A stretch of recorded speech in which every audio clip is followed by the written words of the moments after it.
అందరికీ నమస్కారం. Welcome to Telugu wallet.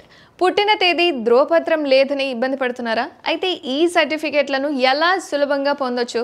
ఇందుకోసం మీరు ముందుగా మీ సేవా కేంద్రానికి వెళ్ళి దరఖాస్తు చేసుకోవాల్సి ఉంటుంది. దీనికి కావాల్సిన పత్రాలు ఏంటి అంటే సర్టిఫికేట్ జారీకి సంబంధించిన పూర్తి వివరాలను ఇక్కడ తెలుసుకుందాం మనం ఈరోజు. అండ్ జనన ధృవీకరణ పత్రం అనేది చాలా ముఖ్యం. ఎందుకంటే మనం ఎప్పుడు పుట్టాం, ఎలా పుట్టాము, ఎక్కడ పుట్టాము అనేది ఖచ్చితంగా ఇంపార్టెంట్.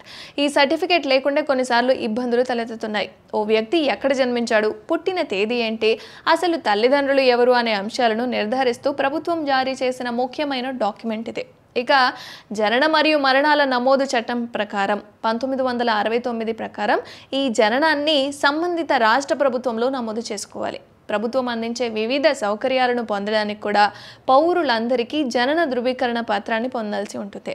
ఎక్కడ దరఖాస్తు చేసుకోవాలి, అసలు పుట్టిన తేదీ సర్టిఫికేట్ కోసం దగ్గరలో ఏదైనా మీ సేవా కేంద్రానికి వెళ్ళాలా, ఏం చేయాలి అన్న చూద్దాం.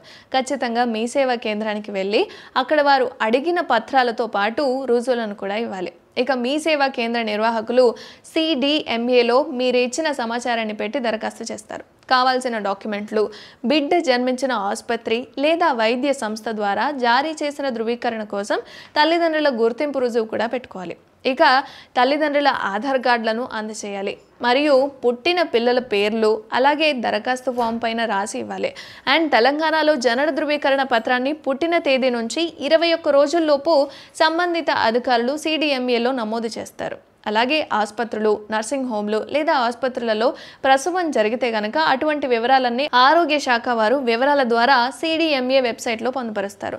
అలాగే పొందుపరిచిన వెంటనే మీ సేవలో అప్లికేషన్ చేసుకోవచ్చు.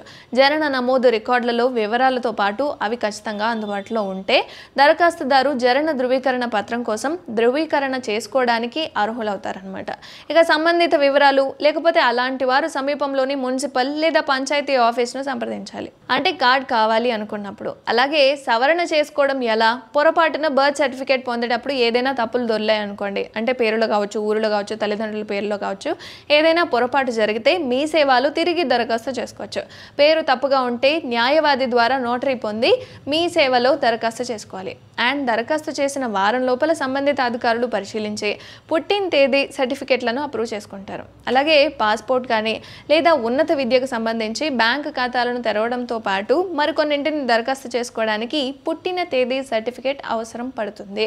అండ్ ఏడాదిలోపు బర్త్ సర్టిఫికేట్ తీసుకోలేదే అనుకోండి, మీరు పుట్టిన తర్వాత వాళ్ళు తల్లిదండ్రుల అంటే వాళ్ళకి అవగాహన లేక తీసుకోలేదు అనుకుంటే మరి వాళ్ళు ఎలా అంటే తెలంగాణ రాష్ట్రంలో జన్మించిన ఏడాదిలోపు పుట్టినరోజు సర్టిఫికేట్ పొందాలి. అంటే ఏడాదిలోపు సర్టిఫికేట్ పొందాలంటే అధికారులు పొందుపరిచిన సమాచారం ప్రకారం మీ సేవలో పొందుకోవచ్చు. ఇందాక నేను చెప్పినట్టుగా సో ఆ డీటెయిల్స్ అన్నీ ఇచ్చేసి మీరు సర్టిఫికేట్ తీసుకోవచ్చు. ఒకవేళ ఏడాది దాటిందే అనుకోండి, ఖచ్చితంగా రెవెన్యూ డివిజనల్ అధికారి ద్వారా ప్రాసెసింగ్ అనేది చేసుకోవాలి.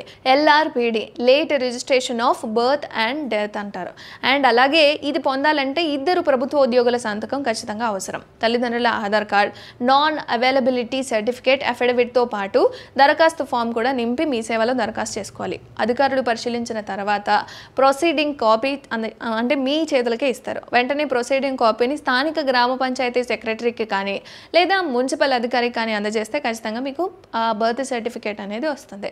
ఈ విధంగా మీరు ఒకవేళ సంవత్సరం లోపు పుట్టిన పిల్లలకు తీసుకోవాలి అంటే ఆ ప్రాసెసింగ్ కూడా తెలుసుకున్నాం. అండ్ ఇప్పటి వరకు మనలో చాలా మందికి బర్త్ సర్టిఫికేట్ లేదు, ఆ విధమైన వివరాలు కూడా తెలుసుకున్నాం. కాబట్టి ఈ వీడియో కనుక మీకు నచ్చినట్లయితే కావాల్సిన వాళ్ళకు షేర్ చేయండి అండ్ లైక్ చేసి సబ్స్క్రైబ్ చేసుకోండి.